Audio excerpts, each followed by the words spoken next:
سید الاستغفار جو ہے اس میں بھی انسان اپنی بندگی اور گناہوں کا اعتراف کرتا ہے اور اللہ تعالیٰ کی الوہیت کا. اللہم انت ربی لا الہ الا انت خلقتنی، اے اللہ آپ میرے رب ہیں، آپ کے علاوہ کوئی معبود نہیں، آپ نے مجھے پیدا کیا ہے، میں آپ کا بندہ ہوں. تو بہرحال اس میں یہ جو لا الہ الا اللہ ہے اس دعا کے اندر، لا الہ الا انت، یہ ایمان کی افضل ترین شاخ ہے. حدیث میں آتا ہے ایمان کی 70 یا 60 سے اوپر کچھ شاخیں ہیں جن میں سب سے افضل لا الہ الا اللہ کہنا ہے.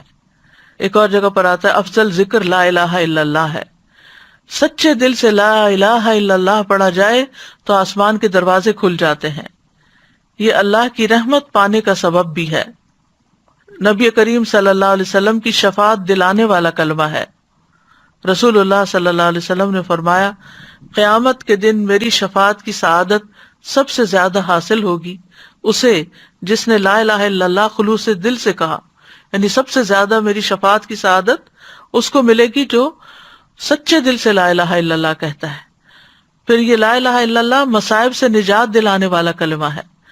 نبی صلی اللہ علیہ وسلم نے فرمایا جس نے لا الہ الا اللہ کہا تو ایک دن یہ کلمہ اسے مصیبتوں سے ضرور نجات دلائے گا، اس سے پہلے جو ہو چکا وہ ہو چکا.